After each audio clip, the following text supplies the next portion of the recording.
Okay, appreciate that. Thank you. One of the things I'm working on right now is guilt and shame around, say, my mom. She's 92 years old, has very, very bad health things that she's dealing with, bad lungs, bad kidneys, bad heart, disabled, cannot get out of the wheelchair, so she's trapped in the house, which she's been trapped in the house for 3 years, can't walk, and she's in another state. And some of the guilt that I have is not being able to be there for her, to see her. I do talk to her every night at about 8 o'clock. I call her, but her state of mind is she repeats things over and over and over, so she's dealing with dementia also. She's been a very loving person, a very supportive person my whole life, and I'm feeling an overwhelming feeling of guilt and shame of not being a loving son in many ways. Well, I think that comes right back to the same question as your first question. That's the non-being self nagging at you with its guilt. And when you say, I'm feeling guilty because I am not a good enough son, my offering is that that's more denial. And when I get back to the truth of it, I'm feeling guilty for one reason and one reason only. I have guilt inside of me. And guilt will always put a shadow over your highest state of being. And so your mind can hook that guilt up to any object of attention. In today's world, there are many people, we have a thing we call, or the world is labeled as survivor's guilt. Someone died and someone else didn't. The person who didn't says, I'm guilty because they can put the guilt on any circumstance or situation, but you get a whole step closer to healing that guilt or fear or whatever it is when you realize that the only reason you're feeling guilt is there's guilt in there. And what you want to do is forgive as to your guilt, remove literally, totally, completely the guilt. And so you get a step closer when you come out of the conversation about that is denial, I'm guilty because, and recognize I'm experiencing guilt because I have thought disorders tied to self-deprecation. Thought disorders tied to the belief that there's something wrong with me. And when I forgive those thoughts, guilt will disappear totally.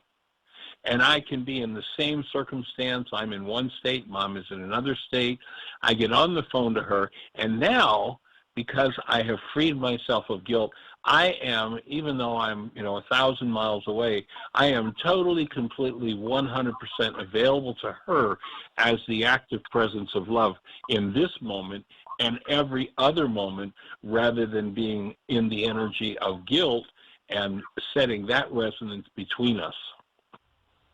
So my offering is guilt is nothing but a thought disorder that is a reflection of thoughts about self and the idea that there's something wrong with self.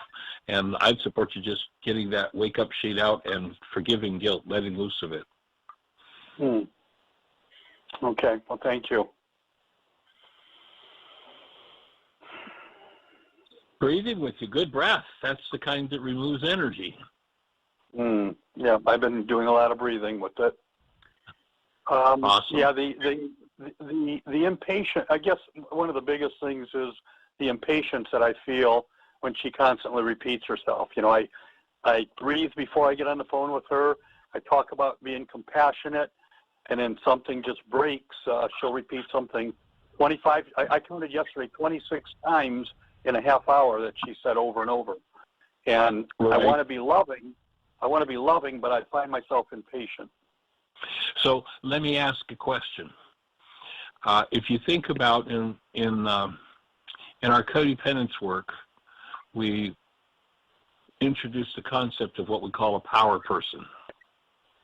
And a power person is a person who, and there are three conditions that have to be met for a power person dynamic to be developed in the mind.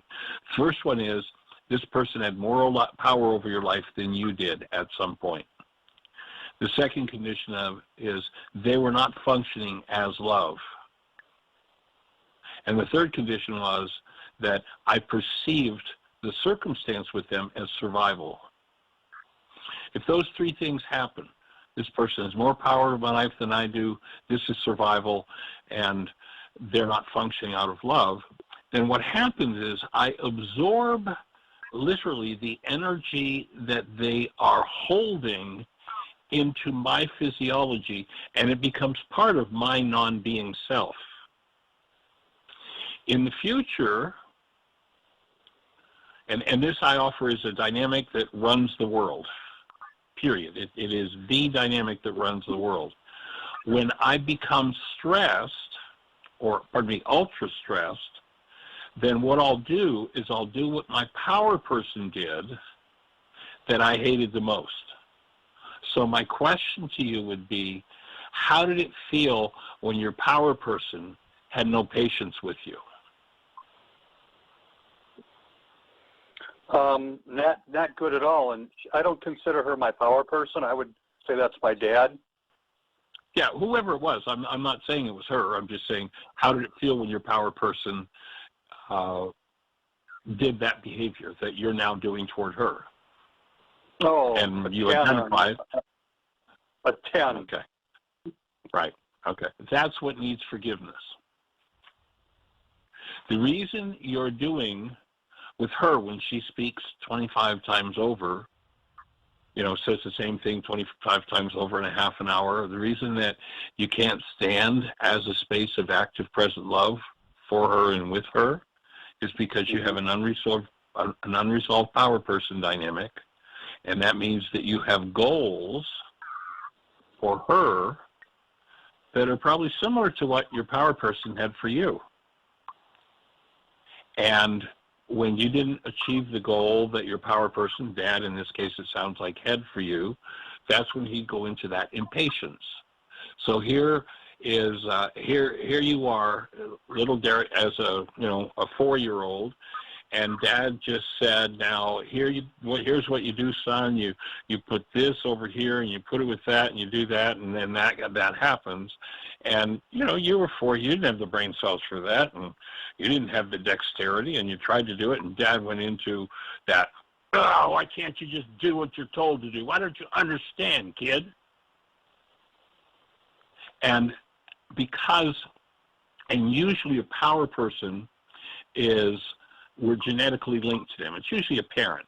In this case, you've identified that. So my offering would be that you had the genetic potential to be in that state of impatience. Dad played that out with you probably more often than you wish it had ever happened. And each time he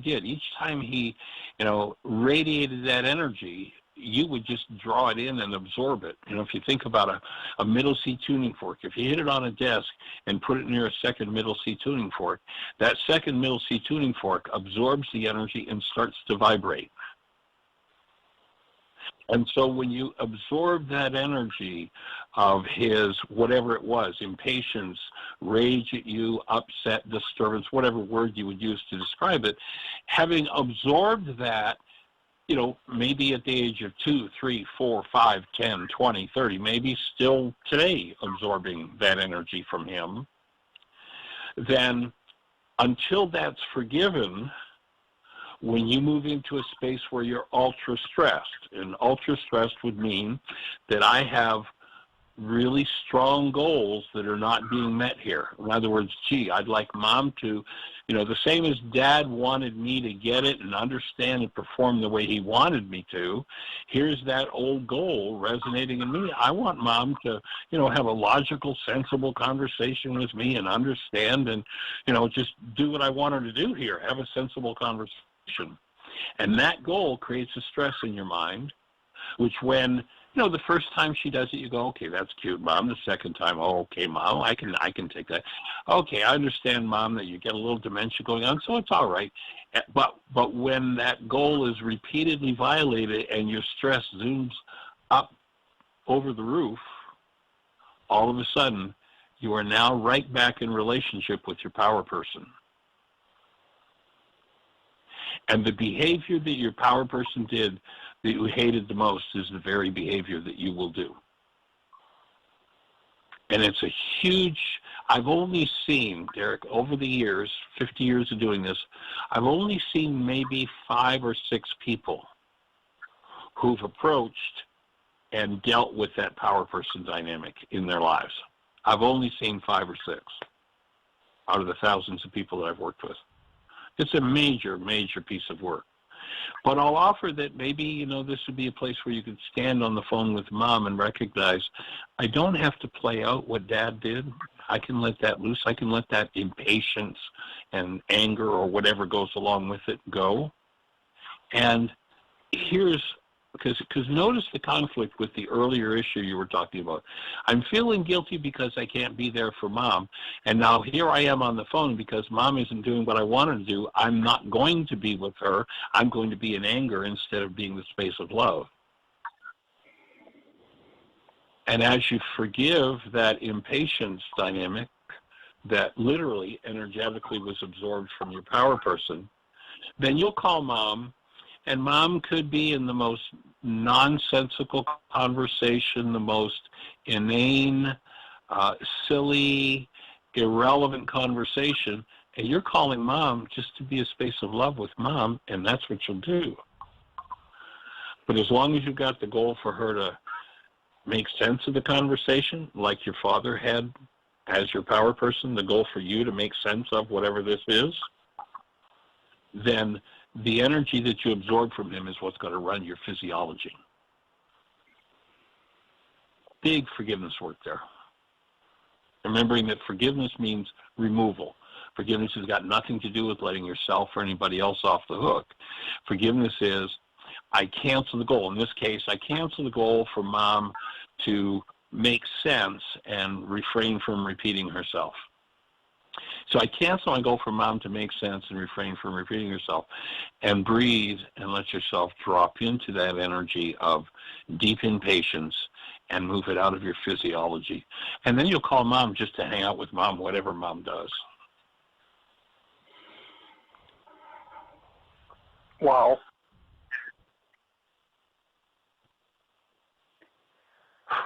Yeah, I'm speechless right now. That's just really powerful. Thank you. I'm with you. That's the core of our codependence work.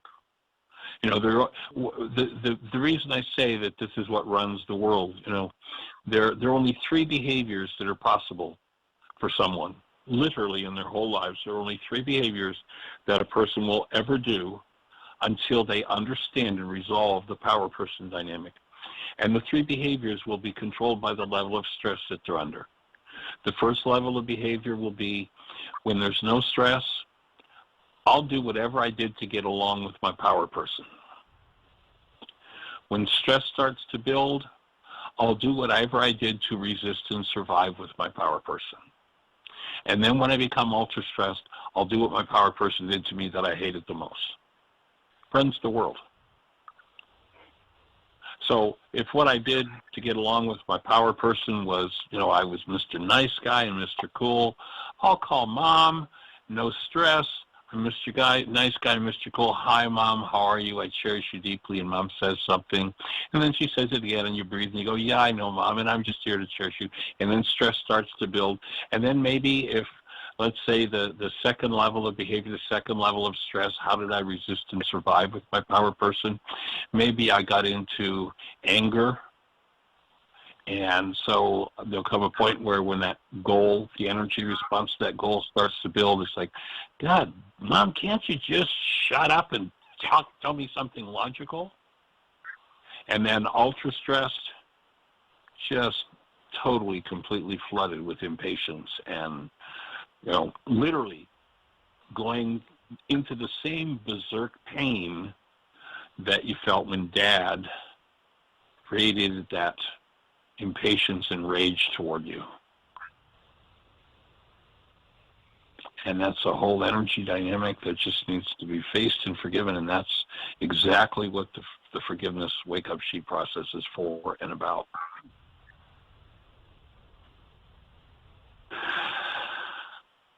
And then, once you do that, you'll call Mom, and Mom will have I mean, the same conversation, like word for word, taped. She'll say it 50 times, and your mind will simply be, and I'm just here to hang out with Mom and hold the space and let her know I cherish her. And you'll breathe with her, and you'll smile inwardly with her, and you'll fully embrace her in the state of being that you are. But while that old non-being self is hanging around, it's got different ideas.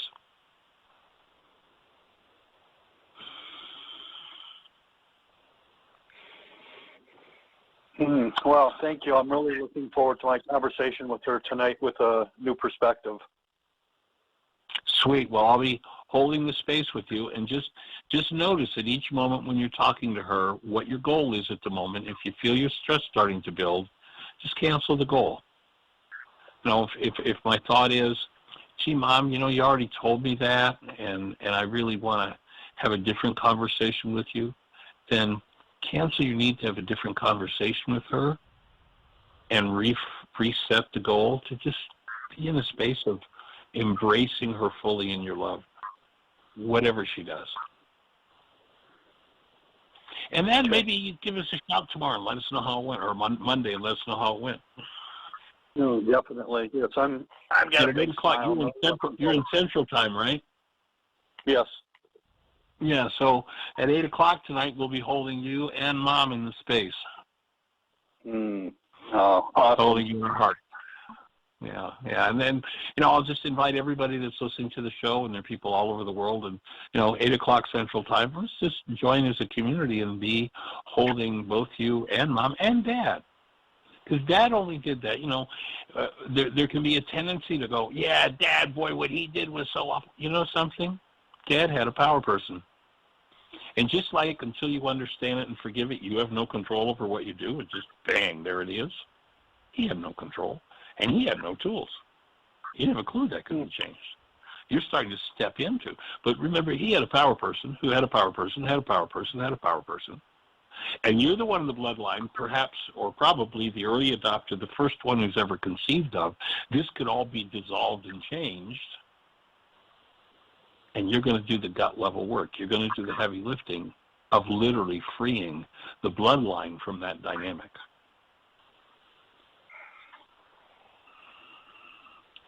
And, you know, it might go back to great-great-great-great-great-grandfather, or maybe great-great-great-great-grandmother. Might be where it started. And literally, as you process that energy out of your physiology, as you bring that energy up in the presence of active love and dissolve it, great-great-great-great-great-great-grandmother will heal, even though she hasn't been in her body for centuries. And everybody that's been touched between her and you will have the opportunity to be freed of that, the painful energetic impact of that. And your future generations will have the energy window open where they too can be freed of it. It's an awesome opportunity. I look forward to it. You know, one of the most... Oh, hello, this is Derek. Well, hey, Derek, welcome, young man. How do you be? Well, thank you. I first wanted to say that that was a real powerful meditation. I almost didn't have words for it. It really resonated really deep with me, and I felt like I was right where you were describing, you know, that inner self, that inner love, and really appreciate that. Sweet. I just kind of want to give you a little report on my story from last week with my phone call with my mom. Please do. Yep. Maybe give us a little background so that people who are listening that weren't on the call know what you were dealing with. Oh, sure.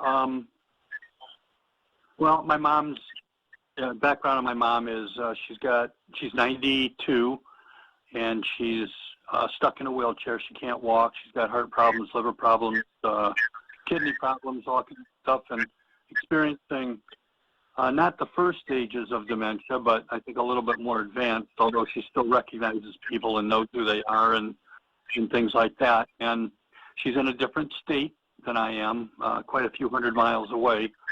And I was explaining on Friday that I feel a little guilty about not being there to help her, and getting very impatient with talking to her. I call her every night around 8 o'clock, and being very impatient with her repeating things over and over and over and over. And I mean, countless times on the same phone call, and then the next night it'll be the same thing. And I guess the biggest piece of advice, or what I really felt resonated to me on the call on Friday with you, was, to stand in the space of love for her. And, and my dad is my power person. Very obvious to me. But so what I did is practiced, or was try to be aware of, on Friday night when I called her, Saturday night when I called her, and yesterday when I called her, to just let it be. However many times she repeats things over and over, not to judge it, and be stand in a space of love for her. And Friday night I found it very difficult to do, and I didn't get impatient, because my main thought on Friday was to just remind myself of that over and over. And I was able to do that, although I still found myself aggravated by it. I didn't jump at her or tell her, you've told me that a bunch of times. I just kept repeating to myself, stand in a space of love and let her be, and let her repeat herself. And so I got through that phone call. And then Saturday, before I called her, I did a little meditation, a little contemplation before doing the same thing, saying, I'm going to stand in the space of love for her and accept it. And it ended up being a long call, 45 minutes, and I was able to get to a place a little bit more where it was just okay. I was smiling, and she'd say the same thing over, and I would smile and hold her in the space of love. But I was still aware in the back of my mind of my impatience and wishing it was different. And Sunday, it was a little bit shorter call. It was Easter evening, and my dad answered the phone. I talked to him first, and some of the thoughts, of being aggravated by him entered, and I allowed myself to remember and remind myself to stand in a space of love for him and her. And I was able to do that for the most part, and I think, my impatience was still there, the thought was still there, but the thing that I value the most out of what happened was I was also conscious of reminding myself to stand in a space of love. And so I took the last 3 days as practice of getting there, and I'm not there yet, but I'm aware that I'm on my way. So I guess that's kind of my update, my report on what happened. Well, that's awesome. And I will remind you, listening to your language, I will remind you once again of our definition of denial. And that denial is the act of thinking or speaking as though something outside of us is the cause of something going on inside of us. And notice that your speaking was about being aggravated by that.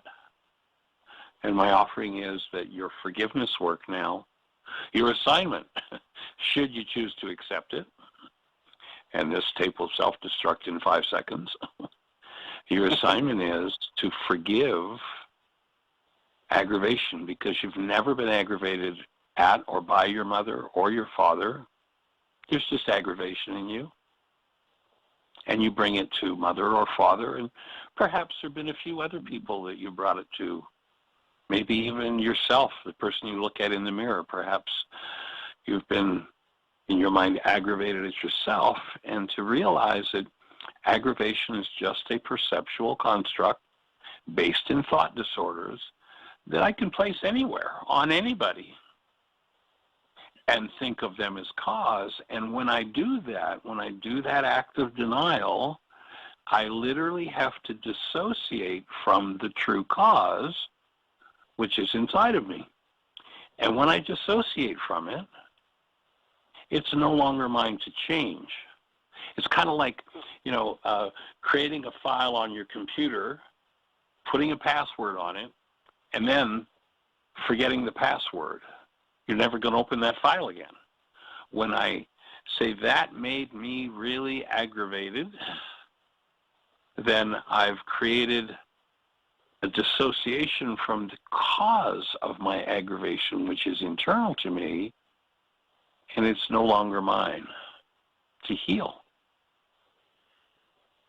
The password to access that aggravation that is probably genetic from what you've shared about Dad. Dad probably spent a lot of years being aggravated. Got number one son.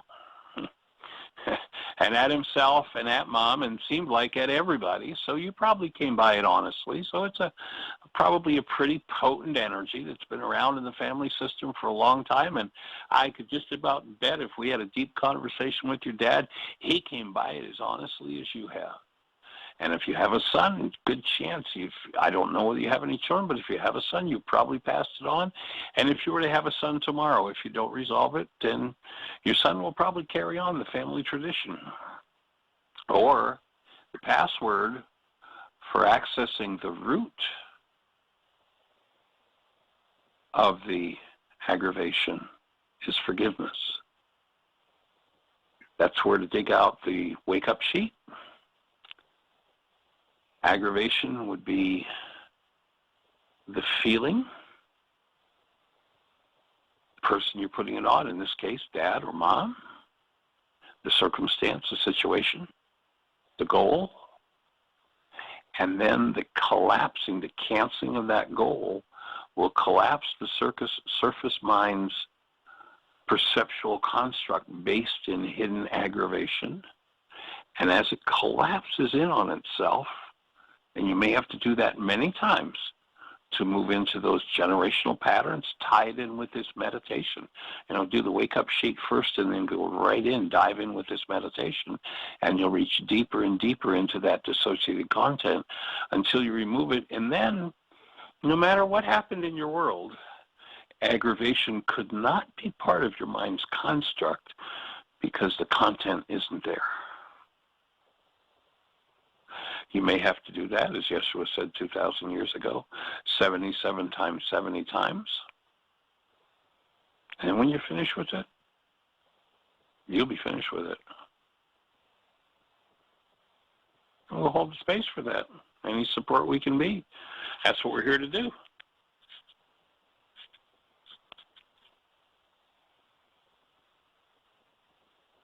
Breathing on that one? I'm breathing. Awesome. So does that make sense? Does that fit for you? Oh, sure. I guess not to pat myself on the back, I'm just really happy, an inner happiness of the steps that I took just the 3 days. I mean, I didn't expect, although I know it's possible, to let go of something overnight, but all 3 phone calls, I had that awareness of holding them in love, and I was able to do that for the most part. What a gift to give them and to give yourself. Wow. Profound. Yes, it felt very You're probably the first person in your bloodline to ever suspect that that's even possible.